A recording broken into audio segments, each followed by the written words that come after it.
Hanumantharao. I'm a retired employee of APSCB. నేను ఈ discipline appeal రెగ్యులేషన్స్లో నాకు గత 40 సంవత్సరాల పైన అనుభవం ఉంది ఇన్ కండక్టింగ్ ది క్లాసెస్. అది కాకుండా I'm international training team member in an association which is an international association. ఇవన్నీ దృష్టిలో పెట్టుకొని మీకు ఇప్పుడు బ్రీఫ్గా డిసిప్లిన్ అప్పీల్ రెగ్యులేషన్స్ కానీ దాంట్లో part and parcel of the discipline appeal రెగ్యులేషన్లో కాండక్ట్ రెగ్యులేషన్ అని ఉంది. కాండక్ట్ రెగ్యులేషన్ అనేది ఏమిటి మామూలుగా అంటే ఒక వ్యక్తి యొక్క ఒక ఎంప్లాయీ యొక్క తన పర్సనల్గా ఎలా ఉండాలి, ఎట్లా బిహేవ్ చేయాలా, తనకి ఏ వ్యక్తిత్వం కలిగి ఉండాలి అనేది కాండక్ట్ రెగ్యులేషన్స్. ఏమేమిటి కాండక్ట్ అంటే మీరు ఏ ఆర్గనైజేషన్ వెళ్ళినా మీరు ఒక డిసిప్లిన్గా ఉండాలా. కాండక్ట్ అనేది కాండక్ట్ అంటే క్యారెక్టర్ కూడా అనుకోవచ్చు మనము. మీ క్యారెక్టర్ ఎలా ఉండాలనేది క్లుప్తంగా ఇక్కడ చెప్తాను. మీ కాండక్ట్ మంచిగా ఉంటేనే మీరు పనిచేసే ఆర్గనైజేషన్కి మంచి పేరు వస్తుంది. నీ కాండక్ట్ సరిగా లేకపోతే నీ వల్ల సంస్థకి చెడ్డ పేరు వస్తుంది. అది క్లుప్తంగా చెప్పాలంటే కాండక్ట్ రెగ్యులేషన్. లంచం తినడము చెయ్యకూడదు, ఎవరి ముందు చెయ్యి చాపి డబ్బులు అడగడము, డిమాండ్ చేయడము అది పెద్ద నేరం. మీరు పేపర్లో చూసుంటారు, ఇవాళ ఒక అడ్వర్టైజ్మెంట్ మెయిన్ హెడ్డింగ్స్లో వచ్చింది. ఒక చీఫ్ ఇంజనీర్ ని రిటైర్మెంట్ తర్వాత కూడా అతన్ని ఏసీబీ వాళ్ళు అరెస్ట్ చేశారు. దేనికి అరెస్ట్ చేశారు? తను సర్వీస్లో ఉన్నప్పుడు చేసిన తప్పులని వాళ్ళు ఆధారంగా అరెస్ట్ చేశారు. అంటే మీరు సర్వీస్లో ఉంటే మీతో పాటు సర్వీస్ అయిపోగానే ఈ పాపకర్మలు తీరిపోతాయని కాదండి. మీరు బ్రతుకున్నంతకాలం మీరు వెంటాడతాయి. అందుకనే మీరు మీ డిసిప్లినరీగా ఉండడము, కాండక్ట్ని మెయింటైన్ చేయడమే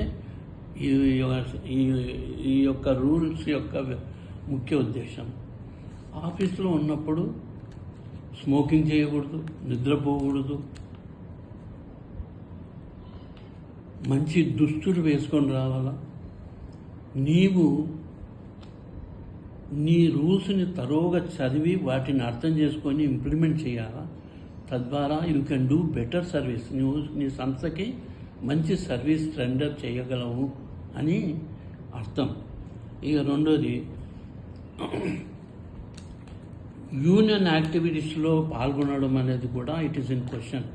ఎప్పటిదాకైతే యూనియన్ యాక్టివిటీస్ని యూనియన్స్ని రికగ్నైజ్ చెయ్యదో డిపార్ట్మెంటు, అప్పుడు నువ్వు పార్టిసిపేట్ చెయ్యాలా వద్దన్నది ఇది బిగ్ క్వశ్చన్. ఎందుకంటే ఇది పర్సనల్. కానీ రికగ్నైజ్ కానటువంటి యూనియన్లో నువ్వు కొనసాగి స్ట్రైక్లో పాల్గొనడం అది కూడా తప్పే నేరం. స్మోకింగ్ చేయకూడదు. ఇవి కాకుండా గిఫ్ట్స్ ఇచ్చిన ఎవరైనా, ప్రేమపూర్వకంగా నీకు గిఫ్ట్కి ఇచ్చిన ఏదైనా ఏ వస్తువునైనా కూడా మనము యాక్సెప్ట్ చేయకూడదు. మనము అంటే ఎంప్లాయే కాదు, ఎంప్లాయ్ యొక్క ఫ్యామిలీ మెంబర్స్ కూడా గిఫ్ట్లను తీసుకోకూడదు. ఎటువంటి గిఫ్ట్ అయినా సరే, చిన్నదైనా పెద్దదైనా కూడా తీసుకోకూడదు. రెండోది, ప్రతి సంవత్సరము మీరు మీ యొక్క ఆస్తుల యొక్క వివరాలు తెలియపరుస్తూ డిక్లరేషన్ ఇవ్వాలి.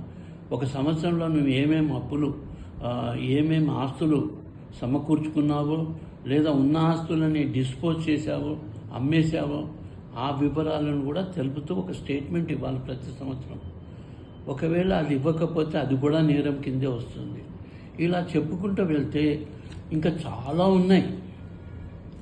నీవు తాగడమా, తాగకూడదు, మరి ఎప్పుడు తాగాలా, అది ఇంట్లో ఉన్నప్పుడే పరిమితం.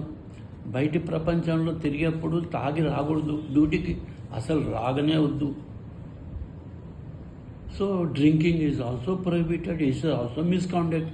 Not only during hours, even after office hours also you are expected to maintain certain dignity and decorum ఇండివిజువల్గా. ఇంకా చెప్పాలంటే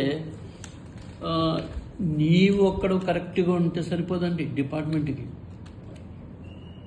నీవు నీ చుట్టుముట్టున్న నీ భార్య, పిల్లలు వాళ్ళ పిల్లలు, వాళ్ళ అత్తమామలు, ఇలా చెప్పుకుంటూ పోతే ఒక 30 మందికి you will be held responsible. నువ్వు వాళ్ళు ఏమైనా తప్పు చేస్తే వాళ్ళ వల్ల నీకు చెడ్డ పేరు వస్తుంది, నీ వల్ల డిపార్ట్మెంట్కి చెడ్డ పేరు వస్తుంది. అందుకనే ఈ ఫ్యామిలీ అంటే ఏమిటి అనేది ఒకటి డిసిప్లిన్లో చెప్పారు. ఇవి ఇంకా సరిపోతుందా సార్?